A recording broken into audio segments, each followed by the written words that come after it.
Hello, my beautiful YouTube family. I'm really excited. We are getting back into builds, and we have partnered up with Lowe's today to build a floating deck in an area that honestly I didn't know how to make the space. I'm sitting in the tree bench. I don't know if you guys remember that, or the fact that I threw a lounge chair right next to it, but we're completely transforming the space. So let's jump right into it. What do you think? Oh, okay. Well, I have a little more faith. Please pardon my piggy boy. This is where the deck is going to go. Anything that you see that is uneven, we are going to be covering so we can actually utilize that large space over there. We headed down to Lowe's to literally pick up everything and then some. We even picked up a weed burner because Aaron had mentioned there's a way to burn wood to finish it, which I've never done before, and I was all on board. Now, mind you, we are going to be working around the heat, so we got started at night because it just made a lot more sense to sit and tinker with the size of it and putting the post in the ground to then kind of build off of that a frame. But this was probably the longest part of the process, in my opinion, is just like figuring out what we were going to do, because we also couldn't put it completely square with how the layout is over there. It's a very unique space.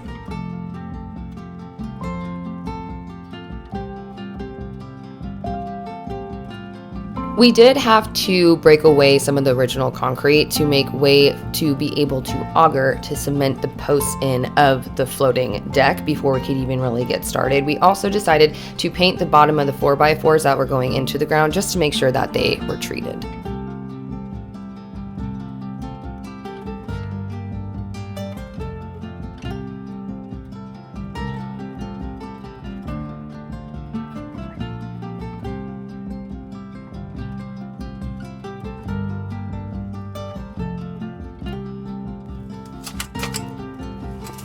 The four corners of this are going to be the only things that are going to be augered and cemented in. Everything else is floating. The middle is essentially floating on that rock. Pretty.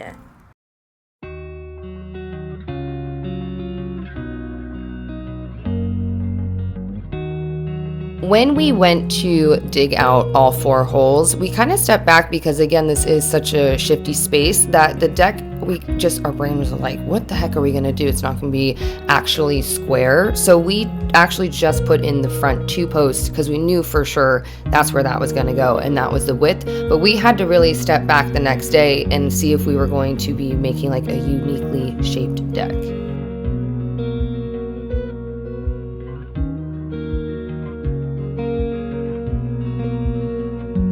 Once we had more time to think and more eyes on it during the next day, we decided to take those back two corners and basically like slightly askew them to the right, essentially making a parallelogram deck.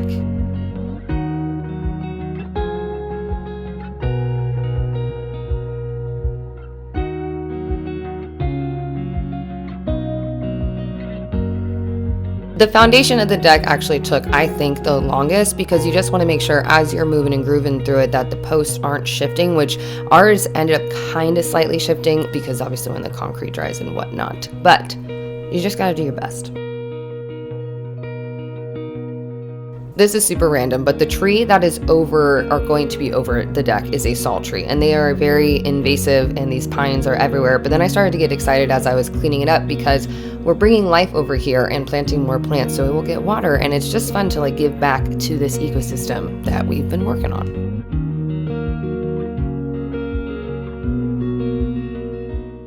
Right.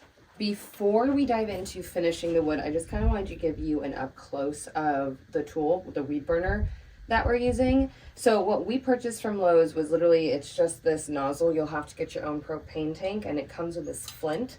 This is not on. I do not feel comfortable using this thing. I'm very happy that Aaron felt very comfortable using this thing. Essentially, you turn the gas on, you start the flint in front of it, it creates the flame, and then you move forward. So that's what this is. That's what we're using. And yeah, literally amongst all the other tools that we were grabbing, we just turned around, it was right there. We're like, perfect. Thank you, Lowe's. Not going to lie to you guys, I tried using that weed burner and I did not feel comfortable. So I happily took over brushing off the excess charcoal with the wire brushes and kind of getting it down to this brown that we both were just in love with. And now we want to literally do this finish on most of the property. It's just stunning.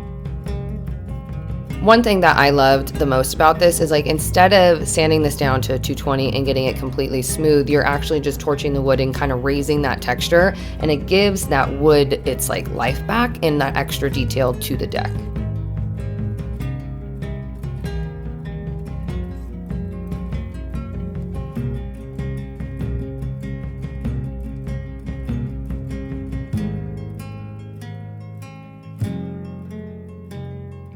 If you're going to be doing this process, you also get to choose like the hue of brown, if you will, by how much you are brushing that down. So again, like sometimes you brush too hard with the brush and it takes that brown away.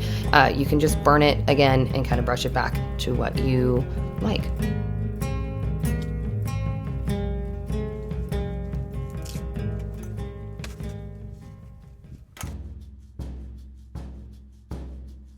I should have taken a video of how dusty I was at the end of wiping off all of that excess charcoal, but it was so worth it. It was time to get jamming on this deck. We needed to add the exterior frame first and then connect the middle frame pieces to then understand where we need to place some 4x4 supports to be essentially like little tiny legs throughout the whole base of the frame to make sure that the deck is properly supported with the weight we're going to be putting on it.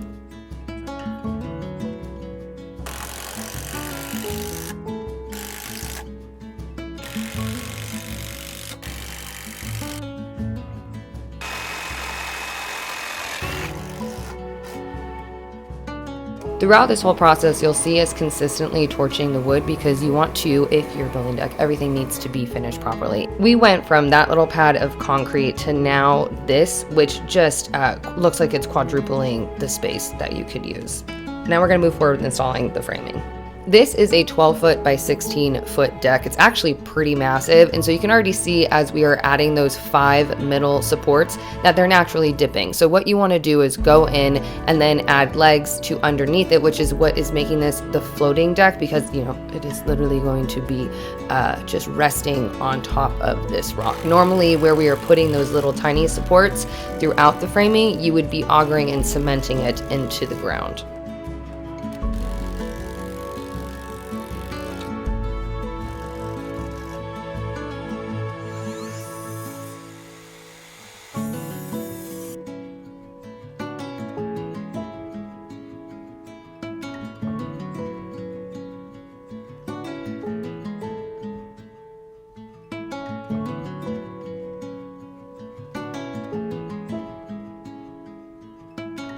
Now that the deck skeleton is done, we are able to add those 2x6s on top and space them throughout to complete the deck. The spacing throughout the deck is going to be 1/4 of an inch, and we are just using a spacer that we cut off of the miter saw and just making sure that we're using that the whole way through on both ends to make it as even as possible. Obviously, you're going to run into some wonky boards that might shift a little bit, but with some pressure and putting a screw in the right place, you can straighten all those out.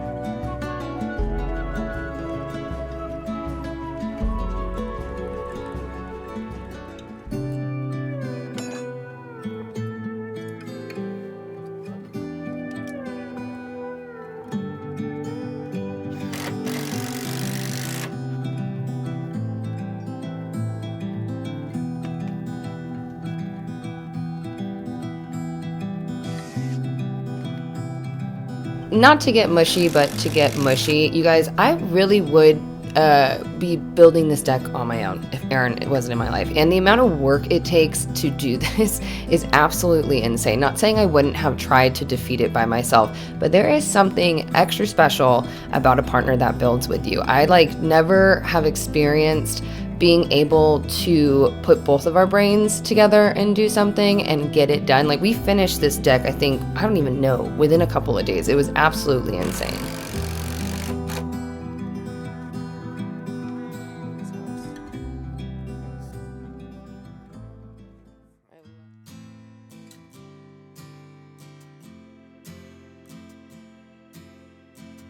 The next day was really just adding the remainder half and wrapping this sucker up. It's insanity to me just what adding a floating deck is about to do to this whole zone. It gives it a whole new purpose. I also just want to take a quick thank you and to shout out today's sponsor, Lowe's, because honestly, we went down to Lowe's, picked up absolutely everything that we needed, and we're able to just stay home and get this weekend deck done. If you guys want to check out any of the materials that I've used throughout this process, I'm going to link everything down below for you. You can also just head over to Lowe's and literally order the product online and get it delivered directly to your door.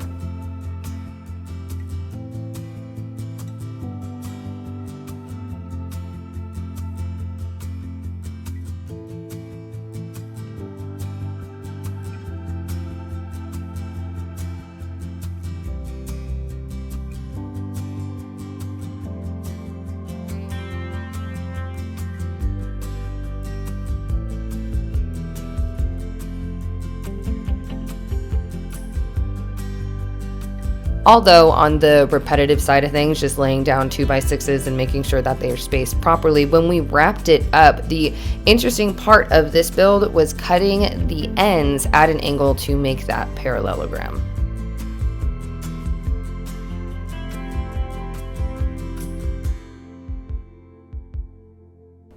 It's I'm like giggling because the excitement that Aaron and I have now for this little zone and just tending to it and making sure that the plants survive, that the deck is solid, that we are designing an outdoor dining area moving forward that is, again, unique, just like this parallelogram deck. I can't get over it, you guys. The amount of time that him and I spend out here is absolute insanity. From a space that felt very overwhelming and a little bit useless to now being the main focal point of the whole backyard. Like, what?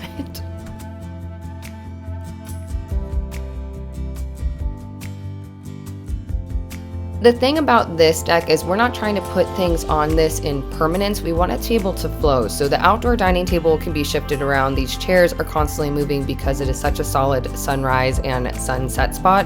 We've even been pulling the chairs over to the edge of the pond, which you're about to see me get working again and like enjoying this babbling brook. It's been such a lovely time and we've already gotten so much use out of it.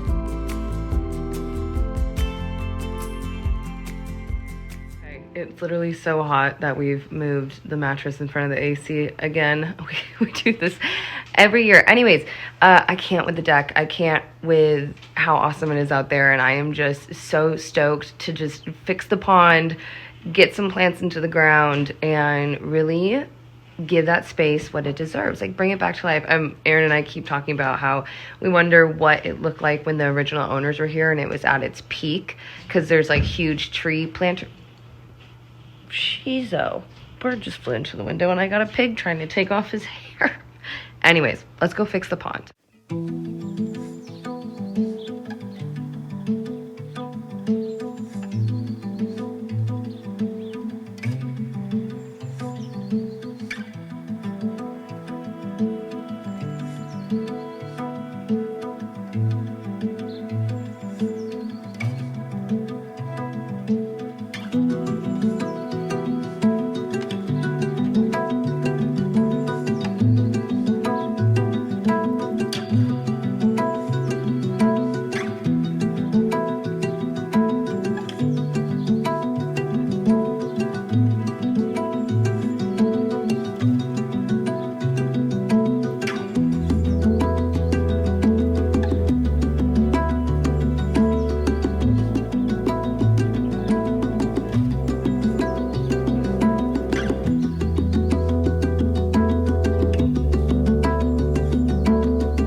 It is just a little bit nutty, a lot of it nutty, that I thought that this filter just didn't work. Like I don't know, the motor was bad or something. This just needed to be filled with water. I was like staring at it with Aaron and like he said it and I didn't hear him. And then I was like, oh my God, on the cap it says, literally fill me with water. So let's see if this works.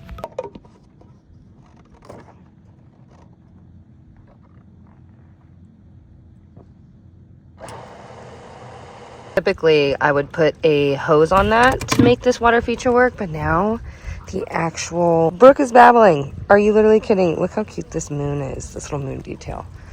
I can't get over it. It's actually working.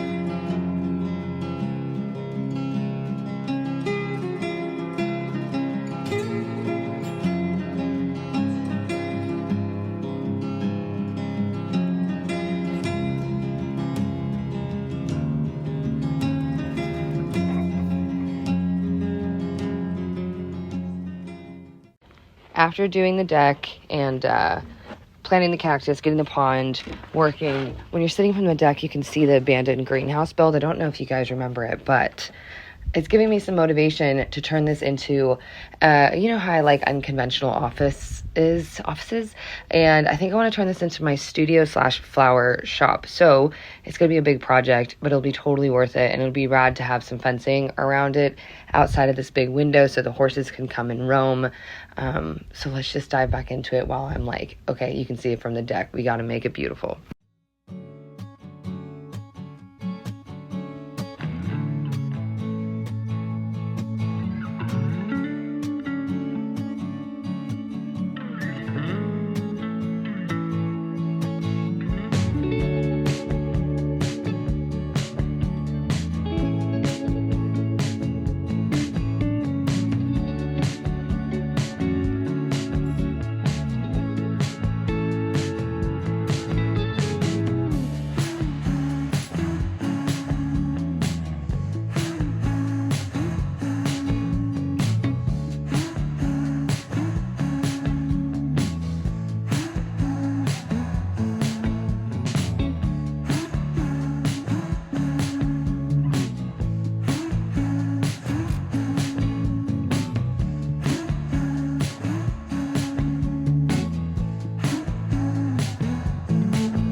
I need you to not laugh when I show you what I'm about to show you. The framing from the greenhouse is so wonky.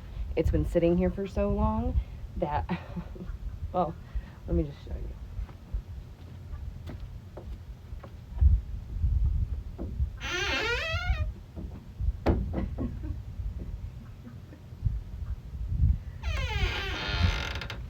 It is so uneven. I'm gonna ask Erin to help me make a custom door jamb, because that's literally the only way that we're gonna be able to make this door level. But you know, at least it's up and we kind of have a gauge on what this is gonna look like. I mean, are we really gonna dive back into the greenhouse? I cannot wait. I just feel so good with all these updates and just the trajectory of everything in my life right now. And I just want to say thank you again to Lowe's for sponsoring today's episode, and for you guys just for always following along on this journey of ours. You know, now it's Erin and I, which is really fun. I'll see you soon for another DIY.